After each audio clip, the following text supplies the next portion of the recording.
اور پھر waste disposal یعنی گندگی کدھر جائے گی, اس کی پھر ٹریٹمنٹ پلانٹس, جو کہ اب لاہور میں 3 ٹریٹمنٹ پلانٹ بنائیں گے اور وہ ٹریٹ کر کے پانی راوی میں ڈالیں گے, راوی بھی بہتر ہو جائے گا اور پھر جو گراؤنڈ واٹر ہے وہ بھی بچ جائے گا. جی وزیر اعظم صاحب ایک اور سوال آیا سوشل میڈیا پہ, کہہ رہے ہیں سیالکوٹ کا بائی الیکشن اور آزاد کشمیر کے الیکشن اپوزیشن دعویٰ کرتی ہے کہ دھاندلی سے آپ جیتے ہیں. دیکھیں یہ میں پھر سے جب میں کرکٹ کھیلتا تھا تو میری ساری کرکٹ اپنے اپنے امپائر ہوتے تھے, جو ملک میں کرکٹ کھیلو اس کا اپنا امپائر ہوتا تھا. تو جو ٹیم ہارتی تھی وہ زیادہ تر کہتی تھی دھاندلی ہوئی ہے, اور ہو بھی سکتی ہے, ہوتی بھی تھی. کئی دفعہ جو ہارتا تھا اس کو بہانہ مل جاتا تھا, کیونکہ جب ملک سے باہر جاتے تھے کہ اگر مضبوط ٹیم کے خلاف کھیلنا ہو تو آپ کہتے تھے جی ہم جیتیں کیسے, وہاں تو امپائر ان کے اپنے ہیں. اور پاکستان کبھی ہندوستان میں نہیں جیتا تھا, ہندوستان کبھی پاکستان میں نہیں جیتا تھا, کیونکہ ہمارے اپنے اپنے امپائر تھے. اور مجھے اس چیز کا بڑا فخر ہے کہ میں واحد وہ کیپٹن ہوں جو ٹیم لے کے گیا ہندوستان, اور ان کے امپائروں کے باوجود ہم جیت کے آئے. تو وہ کبھی ان دنوں میں ناممکن ہوتا تھا. تو اس لیے ہم نے پھر کیمپین کی نیوٹرل امپائرز کے لیے, اور میں نے وہ کیمپین لیڈ کی. اور پاکستان وہ ملک تھا جس نے پہلی دفعہ دنیا کی تاریخ میں نیوٹرل امپائرز لے کے آیا 1986 میں. اور اس کے علاوہ ہم نے پھر ٹیکنالوجی کا کہا کہ استعمال کریں. تو ان دونوں کی وجہ سے آج کرکٹ میں جو ہارتا ہے وہ ہار مان جاتا ہے. ہمارے زمانے میں ہار وہ کہتے تھے امپائروں نے ہرا دیا. اب یہی ہو گیا پاکستان میں. پہلی دفعہ ایک گورنمنٹ آئی ہے جس نے کہا کہ گورنمنٹ کہہ رہی ہے کہ ہم اب یہ الیکٹرل سسٹم کو ٹھیک کریں تاکہ سب مان جائیں ہار جیت کو. یہ پہلی گورنمنٹ ہے ہماری. نہیں تو جو گورنمنٹ میں آتا ہے وہ کبھی چینج نہیں کرتا. وہ کیوں نہیں چینج کرتا؟ کیونکہ آپ گورنمنٹ میں بیٹھے ہوں تو آپ سمجھتے ہیں عملہ آپ کا نیچے لگا ہوتا ہے, سارا آپ الیکشن کمشنر بھی وہ آپ اگر گورنمنٹ کی مرضی سے آتا ہے, الیکشن کمیشن بھی وہی ہوتی ہے. تو وہ گورنمنٹ سمجھتی ہے کہ ہمارے پاس ایڈوانٹیج ہے کہ اگر ہم گورنمنٹ میں بیٹھے ہیں تو ہم الیکشن جیت سکتے ہیں, تو وہ چینج نہیں کرتے. ہماری پہلی گورنمنٹ آئی ہے جس نے ہم نے پوری کوشش کر کے محنت کر کے دیکھا کہ کیسے ہمارا الیکٹرل سسٹم ٹھیک ہو سکتا ہے. اور ہم ایک نتیجے پہ آئے ہیں کہ ایک ہی طریقہ ہے کہ الیکٹرانک ووٹنگ مشینز ہم لے کے آئیں. اس سے ہوگا جتنے بھی ہمارے مسئلے سب ختم ہو جاتے ہیں. ہمارے مسئلے شروع ہوتے ہیں ووٹنگ کے بعد, اور جب تک رزلٹ آتا ہے اس کے بیچ میں سارے دھاندلی جو کہ بیگز کھل جاتے ہیں, وہ ڈبل سٹیمپ کر دیتے ہیں, وہ فارم 40 نہیں بھرتا, یعنی ساری چیزیں وہاں. اگر الیکٹرانک ووٹنگ مشینز آ جائیں تو جیسے الیکشن ختم ہوتا ہے رزلٹ آ جاتا ہے. تو اب اتنی محنت سے ہم نے کام کیا ہے, 1 سال سے ہم لگے ہوئے ہیں اپوزیشن کو کہنا کہ یہ ہمارا سسٹم ہے, ہمارے ساتھ مل کے ریفارمز کرو. 1 سال سے وہ ہمیں ٹائم ہی نہیں دے رہے. وہ کہتے ہیں ہم مانتے نہیں ہیں اور نہ خود کو تجویز دیتے ہیں نہ ہماری مانتے ہیں. اب آزاد کشمیر کا الیکشن, ان کے امپائرز, ان کی سٹنگ گورنمنٹ, یہاں تو کیئر ٹیکر گورنمنٹ کرتی ہے, سٹنگ گورنمنٹ نون لیگ کی نے الیکشن کروایا. سارا عملہ ان کا, پولیس انہوں نے وہاں لگائی ہوئی ساری جگہ, الیکشن کمیشن ان کی مرضی کی. پھر ہاں, جو سینئر ممبر الیکشن کمیشن کا تھا وہ نون کے وزیر اعظم کا ہم زلف تھا. تو پھر دھاندلی کیسے ہو گئی؟ دھاندلی تو جب تک الیکشن کمیشن آپ کے ساتھ نہیں ملتی دھاندلی نہیں ہو سکتی. تو وہ پھر سیالکوٹ کا الیکشن ہو گیا, اب وہ بھی ہار گئے ہیں اور وہ ان کا گڑھ تھا. ہاں, یہ فواد چودھری ریمائنڈ کر رہے ہیں کہ دھاندلی کے الزامات آزاد کشمیر میں کدھر سے لگائے گئے؟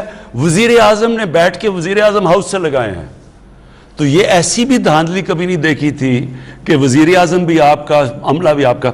تو وہ اس کا حل ایک ہے, الیکٹرانک ووٹنگ مشینز, اور اس کے اوپر ہم نے پورا زور لگا دیا ہے.